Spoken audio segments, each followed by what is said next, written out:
Welcome, as I said, Aero Architectural number 17. This is a particularly exciting program, as you'll see in a moment, when we get Mr. wonderful John Finton, who's responsible for some of the most beautiful homes, mainly, not just Los Angeles, not just the US, the world. And you'll see that momentarily. So with that,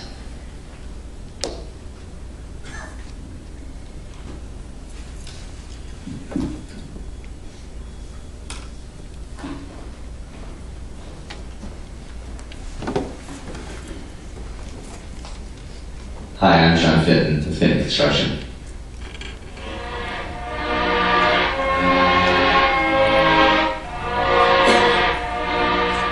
Finton Construction has offices in Los Angeles, Newport Beach, Cabo San Lucas, Mexico, and soon in San Francisco.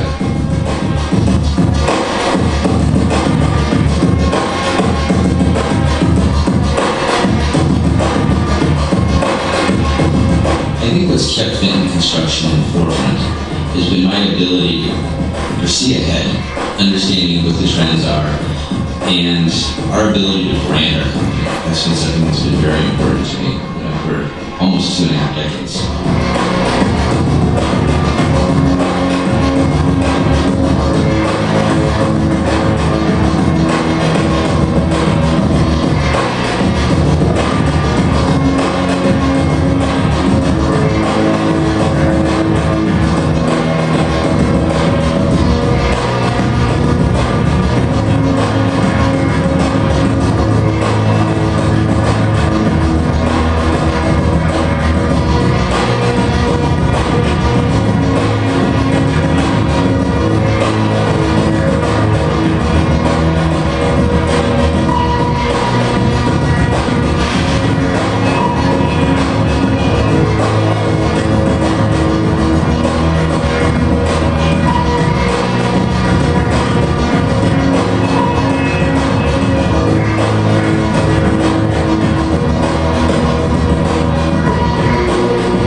Materials from all over the world for his house.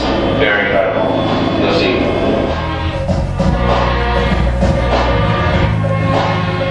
Occasionally, my kids' classmates' parents will ask me, what do you do? And I tell them, oh, I'm in the construction business. And they'll ask me what I build, and sometimes it's almost embarrassing to tell them how big some of these houses are. I'll say, well, I'm shopping for stone for bathrooms in a house. And they say, God, you have to go to Europe to do that. I said, well, there's 40 bathrooms in the house. So sometimes it's a little crazy. So you can see we have a secret door here with a wall paneling actually appears like a wall. It doesn't have mirrors. It actually opens up in a pivot hinge and goes back and connects off.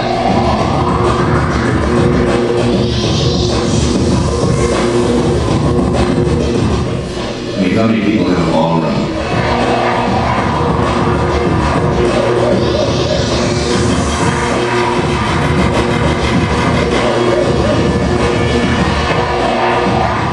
It's actually one of, I think, 16 or 17 fireplaces that we bought in France in a salvage yard outside of Paris. This fireplace is probably 200 or 300 years old. I lose track of how many countries I've been in. I think about 80 countries nowadays that I travel to work. My daughter's teacher, they said, well, do you still hammer the nails? And I said, no, I don't hammer the nails anymore.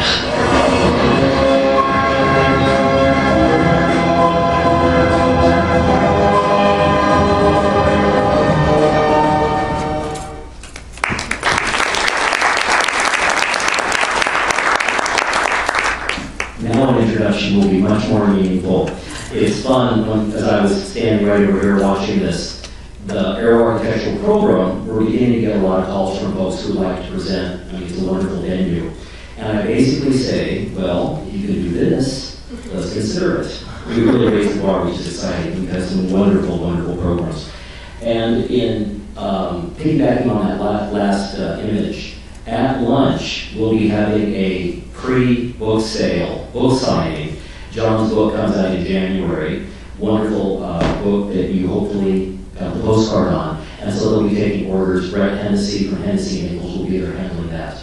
So we get to introduce the man of the hour, man of the day.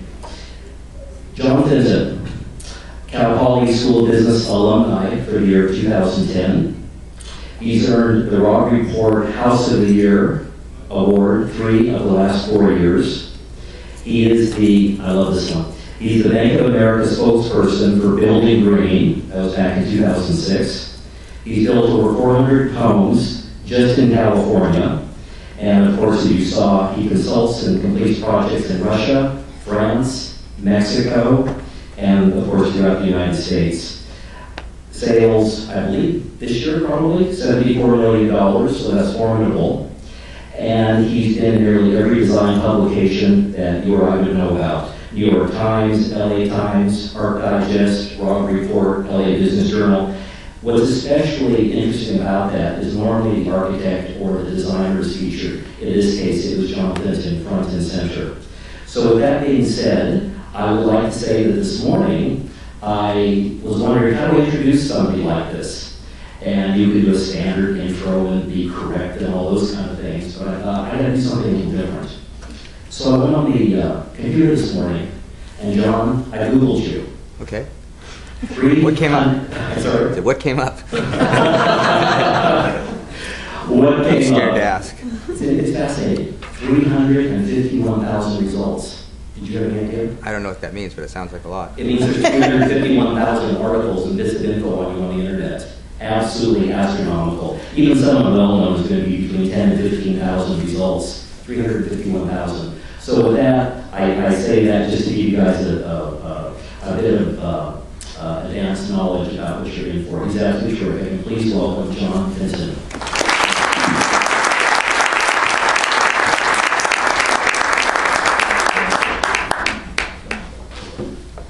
What a great introduction, Brett. Thank you very much. Got my water all set? You're set. You're good to go. Someone recently asked me the other day to describe myself. And I think, first and foremost, I'm a father, I'm a husband, I'm a traveler, a fisherman, a boat captain, a paddle surfer. But, as you can see from a lot of these big houses, I'm a home builder in the business of building big houses. Before we get started today, I think it's important that I give you a little bit of perspective about what motivates me, who I am, what makes me tick. I was born in 1962 to teenage parents. My mother was 16, and my father was 14, if you can believe that. I recently had an opportunity to meet my mom for the first time. She came out to Pasadena and stayed with us a couple weeks ago. And she's from rural Ohio, so you can imagine, a completely different world than for myself living here in Los Angeles. I lived the first 6 months of my life in a Catholic orphanage. I don't remember which one, but in an orphanage. And from there, I was adopted by 2 wonderful parents that loved and adored me until I got into my teenage years. And like a lot of teenagers, I think my folks had a very difficult time understanding me. And for one reason or another that I don't really want to get into today, I was placed back into the foster care system when I was about 13 and stayed in a place called McLaren Hall, which is like a juvenile detention facility here in Los Angeles. And I spent about a year there. And then from there, went into a couple of different foster homes until I was on my own at about 17. So from 17, I kind of bounced around a bit, and I essentially was a ski bum. I moved to a couple of different ski areas, and I spent 3 or 4 years skiing for a living. And if anybody knows anything about skiing for a living, it doesn't pay a lot of money. And I learned about poverty kind of firsthand. I mean, essentially, there were times when I was homeless, living in a tent, didn't have any money at all. Back then, we called ourselves the Jerry Brown Ski Team because all of us were on unemployment, and Jerry Brown was good enough to kind of furnish our skiing habits. You can imagine he's governor again, it's crazy. it was a skiing accident actually that really kind of changed the course of my life. And I got hurt skiing and couldn't ski anymore, and kind of reconnected with my adopted parents. And my mother had told me that she would allow me to stay on her couch, provided I would go back to college. And it was totally kind of cooked to go to college. I think I honestly had about third grade spelling level. But away to college I went. And fortuitous for me, when I registered for college, and how I got in, I don't even know. But when I went to register, I actually borrowed a stamp from one of the counselors and was able to stamp the program, for registering as if I had been, an incoming freshman all along. Nobody ever got out of that. I didn't take any of the prerequisites, and I got right into college, and off I went. And, while a lot of the other kids were out, joining fraternities and partying and doing all that kind of stuff, I was working and studying and had to work twice as hard as anyone else to try and catch up. But what that taught me was, it inspired me. I was around creative people, I was around smart people, and, I never thought that I would be able, to hack it in college. I started my business my sophomore year of college, and I can remember by the time I was in my senior year of college, I was driving a new Porsche to school, and I had, one of those cell phones that were like the big, giant, suitcase cell phones that I took to class with me. And I think probably most of the people thought I was a drug dealer, and that I wasn't really in the construction business. And then when I got to my final part of my senior year, for my senior project, I ended up remodeling the dean of the School of Business's house as for my senior project. I actually didn't even do a senior project. I actually did remodel on his house instead. So I've always was kind of wheeling and dealing and kind of thinking outside the box and trying to find a better way to do things. When I was asked to speak here today, I really kind of gave careful consideration to what I wanted to talk about. You see all these great houses, and one is kind of nicer than the next. And some of them you think, oh God, I'd love to live there, it looks so neat. I can tell you firsthand that most of these houses are a fortune to upkeep, and living there probably isn't as fun as maybe it looks. But nevertheless, there are all these beautiful houses. I went to a lecture about 3 weeks ago in San Francisco that a friend of mine gave. I hope he's not sitting there. And he depicted each one of the houses in his book, painstakingly, house by house by house. And I can remember, glazing over it, went through another Ionic column or a Mediterranean style house or classical style architecture. I thought to myself, I don't want to sit here and explain all these houses and what they're all made of and how I built them and this and that. I think it would probably bore everybody to death. But the interesting question is, that I'm most often asked, is when you got started, how did you go from building, a family room addition at somebody's house to building these big houses? Our average size project that we build is probably $10 million, and we build projects of close to $75 or $80 million. And how did you do that from, starting my business in La Cunada and Pasadena in the San Diego Valley, essentially doing a, family room addition back to somebody's house? So I thought that was an interesting topic. But I can tell you exactly how I did that. I developed a brand, and I developed a way of providing service to sustain that brand. So that's kind of what I want to talk about today, is how did I develop a brand, and what did that brand mean for me, and how did it change my life? I like to use the saying, always pick the prettiest girl to dance. You never have to apologize for quality. And one of the things that I've always been, even if I was doing a family room, one of the things that was most important to me was to always do a quality job. Regardless of what it was or what I was doing, we were going to do the best of what we did. Car manufacturers like Bentley and Rolls-Royce have been branding their automobiles for decades. And people will pay exponentially more for one of those automobiles opposed to another automobile. And the reality is both of them will get you from one place just as quick, typically, with traffic laws, than the other one. But people will pay, a ton more money from one from the other. Why is that? Because there's a value, there's a perceived value. And in the case of those two cars, there probably actually is a value. So I can remember the exact instance that I realized that I was going to have to really kind of develop my own brand. It was a home that I was building in Beverly Park for an entertainer. It was an all stone-clad house. And I remember it took about 30 months to build. And I went back and forth to Europe probably, 15 times building this house. And when the house was finished, the magazine and the photographers came out to photograph it, and I was asked to leave. And they said, we're here to take a photograph of the architect and designer, and no offense, but we're really not interested in who the contractor was. And, scoot over a little bit during the picture. And I thought to myself, I don't want to be perceived that way. How am I going to change the the way that I'm perceived, how am I going to build a brand? And obviously I didn't know anything about building a brand. I was a finance major in college, and I didn't take any marketing or branding classes particularly. But I knew that I knew how to build, meticulously build houses, quality houses. So that's kind of where I started from. And I knew that if I could do this, I could set myself apart from my competitors. One of the first things that I did, I can remember 20 years ago, when we started our business in La Cunada in Pasadena, all of my 20 superintendents at the time wore white t-shirts or white logo shirts.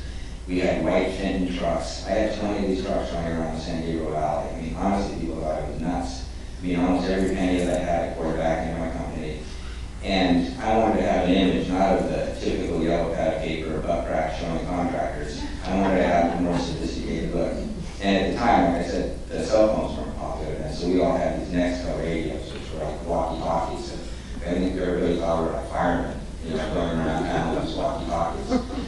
But within about a decade, my firm had built more homes, we had more permits issued to my company, the building inspector told me, than every other single contractor in the city combined. So you couldn't go down the street and La Cunada or Pasadena and not see one of the houses that we were building. So it was remarkable to really pick off. And over a short period of time, we really controlled the market.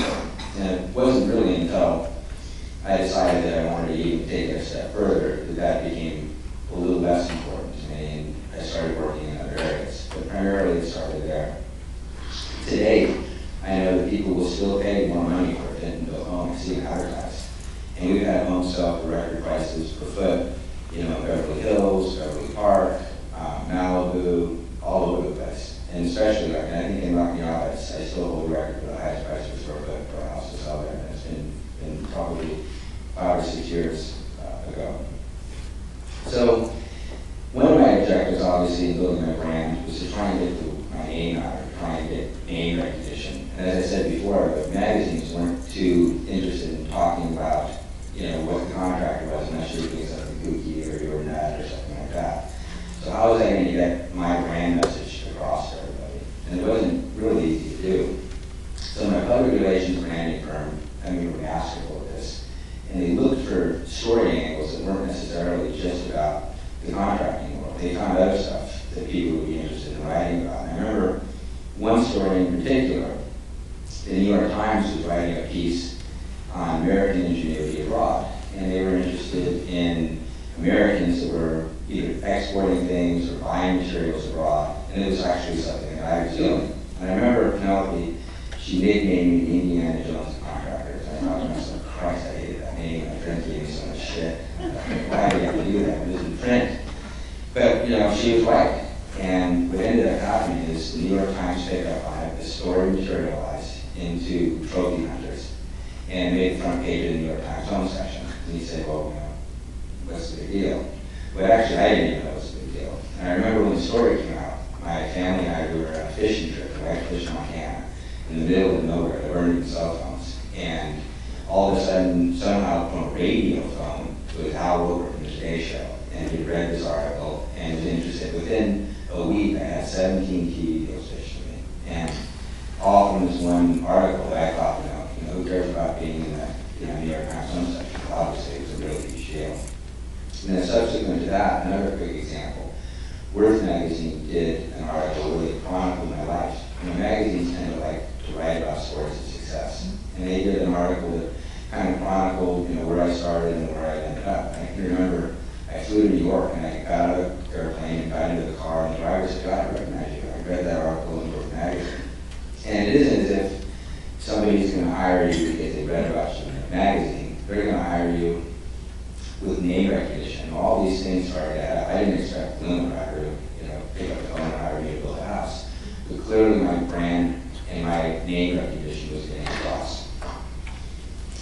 Ad campaigns. It's funny, advertising is a really tricky thing. I was getting my car wash this morning, and I noticed that as I was sitting there were a bunch of real estate ads at the car wash. And I'm thinking to myself, and the car wash was like in, off Sunset Boulevard, not in a particularly great area. I'm thinking to myself, this would be the last place that I would have my ad. We would be sitting in front of a car wash. It doesn't speak to the end user. It certainly doesn't speak to my clients. Most of my clients don't even get their cars washed. They have somebody wash their cars for them. So the message that these ads were trying to get certainly weren't targeting the right people. What I try to do is make sure that my ads speak to the end user. My ads are placed in magazines that would be meaningful to me, that are sitting in great hotels, at the FBOs, at private airports, places that I know that my clients are going to be picking up a magazine and reading about. I remember a couple of years ago I advertised in a national magazine, and I did it for a whole run, a whole year. And at the time, I was the only builder in the magazine. I thought, this works. So the following year, I decided I was going to step up a little bit, try a more prestigious magazine, something a little bit different. And that following year, I noticed that there was probably a dozen builders in that same magazine that I was in the previous year. And I thought to myself, I'm usually trying to stay a couple steps ahead. And by this point, I had moved on to a better, at least more edgy magazine with a little bit more exposure. My brand message stays consistent, both on my website, my marketing materials, my business cards, my stationery, even the gifts that I send to my clients. My branding and public relations people will help you to pick out just the right thing that would be appropriate. And believe it or not, that's been meaningful to my career as well. My website, if any of you have had a chance to see it, is Finton.com.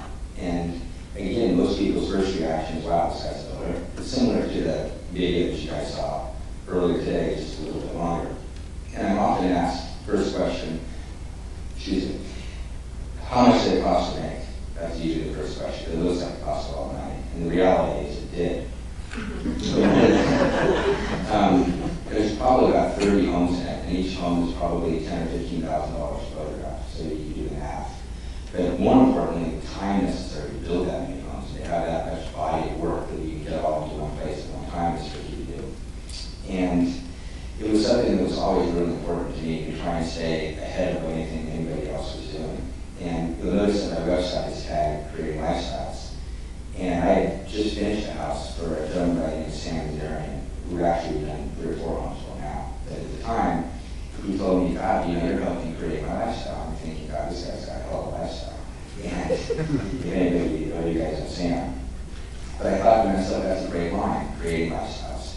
So it relates to what I was doing. I'm creating lifestyles based on people that I'm building houses for. Another thing I think that was important is I always follow my own photography rights. And I know that a lot of other competitors or people in my industry don't do that. People have houses photographed, and they don't spend money on good photography. They don't spend money to buy the rights to photography. I've done that for 15 years, even when I couldn't afford it. I put it on credit card. But I made sure that I always bought all the rights. I own all the photos myself. And that was meaningful to me because now I can use all that stuff. And it led to work. We recently were hired to build a home for a fashion guy, that all of you guys would know, a big fashion icon. And he looked at my website and he goes, hey, I understand what you're doing. You're creative. You're the guy that I want to build my house. And it was a meaningful, $20 million project for me. So I think, the website really says something about who you are and what it is that you do with your brand message. And I think it's something that actually can be related to real estate also. And that certainly the projects and stuff that you're photographing for your clients should be done in a way that, you can't have too good photographs. I look at so many of these ads and photographs are tagged either in a shot with a digital camera phones sometimes. It's crazy. So I think certainly in the higher end market, you should be spending the money to get the best possible photographs that you can. Identifying markets for your brand, I think, is also important. And as Brett mentioned, we have projects kind of all over the place. And today I have 45 project managers. And I can tell you honestly that I've never laid anybody off in 25 years for being slow. And I've been able to identify other markets to work outside of Los Angeles. But interestingly enough, even the markets outside of Los Angeles relate back to the market here in Los Angeles. The people that I build for have homes all over the world, really. Certainly the areas that I'm primarily working, if they're picking up things that are advertising, or they're traveling on airplanes, they're getting the same message across. You need to think outside of the box. I have an office in Cabo San Lucas, Mexico. I think everybody thinks about it's just an excuse for this guy to go down there and fish and run his boat and buy off a bunch of expenses and drink tequila. But believe it or not, I identified a market in Cabo San Lucas that's similar to the market that we have here. And we're building homes there where the lot costs $10 million. So I have a client now who purchased 2 lots, $20 million. We're building another $10 million on top of the 2 lots. We've been down there for 10 years now. And it built a substantial amount of real estate. We're starting a project now on a 7-acre compound. It'll probably be the biggest project that my company's ever built anywhere. And the fee structure's better in Mexico. John Arrow and I were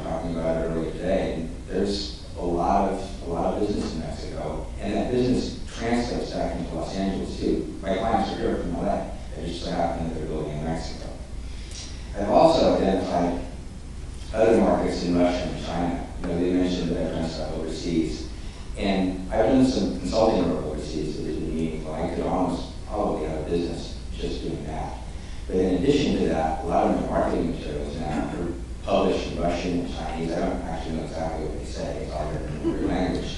But what I do know is that a lot of my clients that I'm working for here in Los Angeles actually are coming from these countries. And if you read and understand about the wealth that's being created in China and Russia, it's phenomenal. At one time, there were more billionaires living in Moscow than any other city in the world. And these people are buying real estate here in Los Angeles. So by advertising in some of the publications that they read in these places, helps them understand who you are. I have a meeting, in fact, on Wednesday with a family from China. We built a home on Sunset Boulevard that sold to a Chinese family that didn't speak a word of English. They look like the kids of the people that were actually, I went to introduce myself to them. They bought the house, I was looking for their parents. And the kids looked like they were like 15 years old. And spent $35 million on a house. So you just don't know. But I think this relates back to your business as well, in that I know that when the house on Sunset Boulevard that we did sold, I'm positive that they were advertising the house in China because real estate agents were going back and forth to China to meet with people. And that's where we came up with a buyer, especially based on the style of the house and the taste level. It was clearly that demographic. Another area that I'd like to touch on is networking. And I think that's a big key to building a brand. And it's interesting for me because as I get older, I probably become less and less outgoing. The last thing that I want to do on my weekends and my free time is go to some event or listen to some guy talk or anything like that. I've almost become reclusive, I think, to some degree. But I realize how important this thing is. And you need to get out there and you need to meet people. A few weeks ago, I went to listen to that morning lecture in San Francisco at the NT show. And I think some of you guys were there, actually. And I didn't want to do it. It was a Saturday after my Halloween party, and I knew the last thing in the world I feel like doing was being up at 8 o'clock in the morning on a plane to San Francisco. But I did. And I ended up meeting some people, and lo and behold, I interviewed for a job last week for an architect that I met at the San Francisco NT show, which I wouldn't have met if I hadn't, drugged myself up there. That same night, when we came home, my daughter had a Halloween party to go to her school, and then I had another Halloween party to go to on Saturday night. Late night, like a 10 o'clock party for one of my clients at the Beverly Wilshire Hotel. And I'm actually not a super big Halloween person, but my wife is, so off to the party we went. And sure enough, we met 2 potential clients there. You wouldn't think that you'd meet people with something like this, but the client that invited me, I had built his home originally, and when people met me and asked what I did and how I knew the owner, I said, well, I built out his house. And lo and behold, they said, well, God, I'm looking to have a house built myself.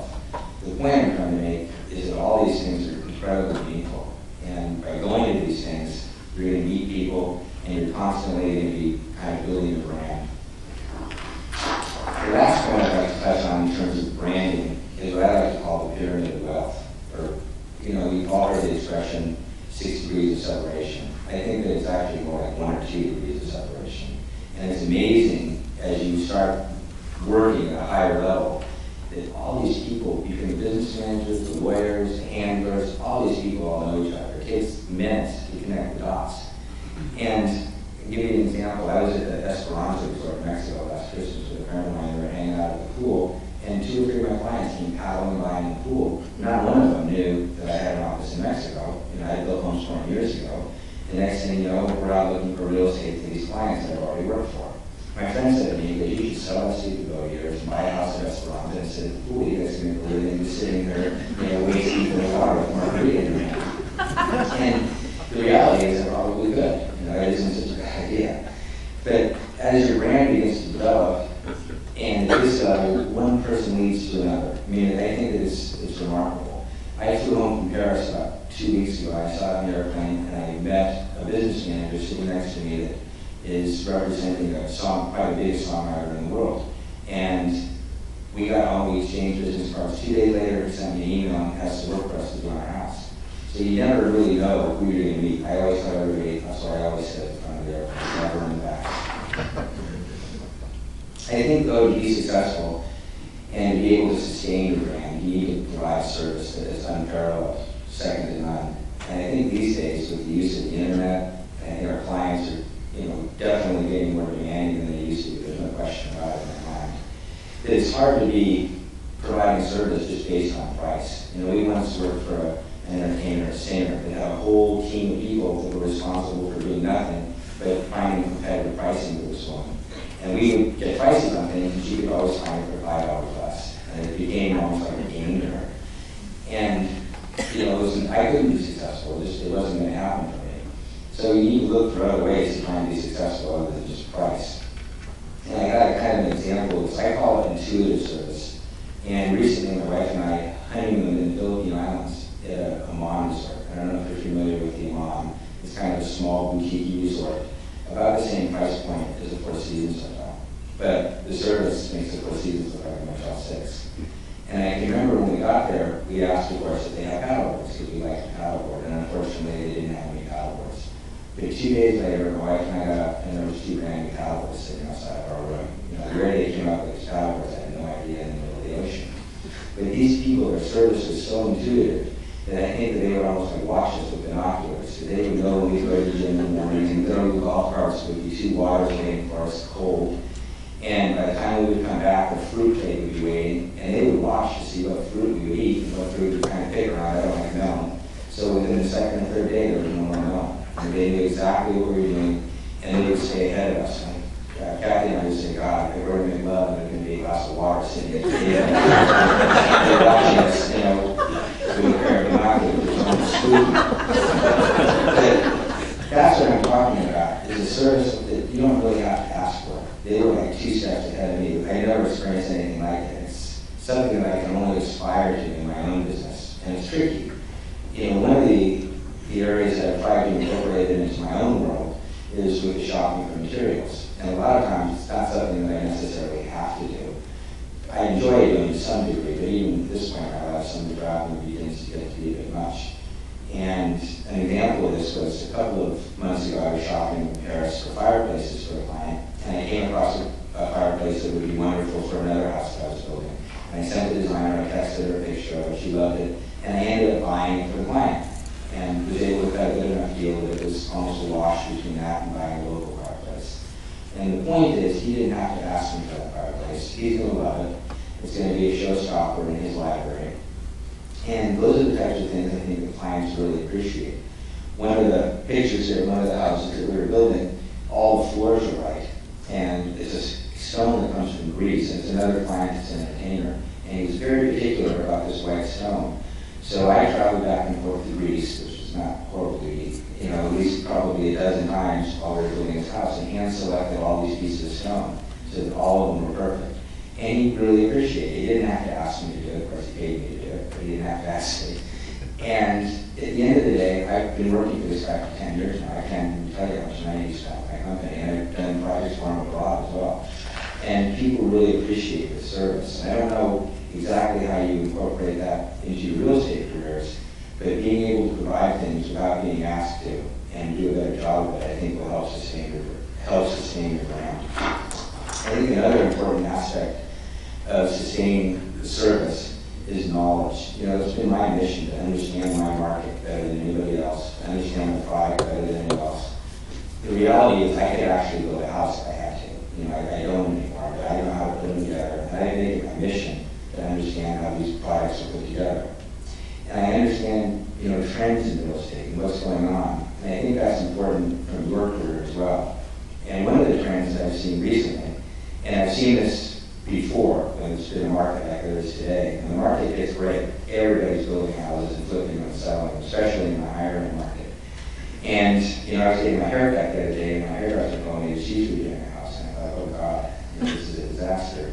But this is what I see happen when the market gets good, everybody's doing a house. We recently started a home in Bel Air, and we're just going to do a little bit of remodeling, by $2 million. It was a brand new house. The client was offshore. We spent $27 million for this house, brand new, and wanted to redo the kitchen and some bathrooms. And as we got started, we realized that some things didn't look right. It looked like some floors were working and there were some problems. So we brought in a bunch of experts to kind of analyze some of these issues. And it turns out there's probably between $5 and $8 million worth of water leaks and essentially construction defects that need to be fixed. So who wants to tell this guy, he's going to have to basically strip the house down to the studs? And my question is, who wasn't paying attention here when we bought it? Thank God it wasn't me, but somebody wasn't paying attention. And the scary part is the same developer that built both sold, and I noticed the other day that one of the roofs was coming off of one of the other houses. I saw the guys that turned it off. And I think I don't even think anybody's ever spent the night there. And we see this as a trend. I think it's something interesting from a real estate perspective, because as the real estate market heats up, more and more of these houses are going to be for sale. And I think as realtors, I think you need to look a lot more closely at some of these things that are going on. And it's not always necessarily in the new house. We had a client, his name was Mark, and he bought a home, a lot actually, on top of Summit Ridge, 13 acres, right outside of Beverly Park. And he was a very young guy, also in the fashion business. And he did a home run with a line of clothing called Hot Cotton. And we were building a beautiful home for him there. And I remember as we got started, there was a lot of infrastructure work that needed to be done. And one of the costly things was he needed to have a fire hydrant because his lot was so big. And I think when he bought the house, nobody told him that he was going to have to put this fire hydrant in. And it ended up coming from a lot in Beverly Park that belonged to a billionaire, actually. And the fire hydrant was over $1 million to put in. I remember sitting down with Mark and explaining to him about this fire hydrant, and he literally started to cry. And like a baby. But nobody had told him that this was going to be part of his program. And again, I think that it was something that probably couldn't have been avoided, but at least it could have been anticipated. And if the people that sold him the house had done a better job doing that, I think that he would have avoided that surprise. And suffice to say, probably they wouldn't sell him another house, based on that. But I think it's important that you know your market better than anybody else, that you know what it is that you're selling, that you dig a little bit harder than anybody else, and understand, even if you're going to discourage somebody and it's not going to be a deal, you look to make a deal every day. But if you make a bad deal, you make the last deal that you make, for sure. And I think, a good builder can help you understand some of these things. We are asked all the time to look at properties, to see suitability for certain things, to help clients understand that there won't be any surprises. And if something's going to work, and if something doesn't look right, which inspectors to hire. At this level, it seems like a lot of these houses that we look at, there's a slew of inspectors. And, some of the times I hear them called deal killers. But at the same time, I think you want to be careful that your clients don't do something that they're not going to be happy with. In closing, I think the business is tricky. It's competitive, and it's not getting any easier, at least it is for me. I think you need to be nimble. You need to do periodic reviews of your message.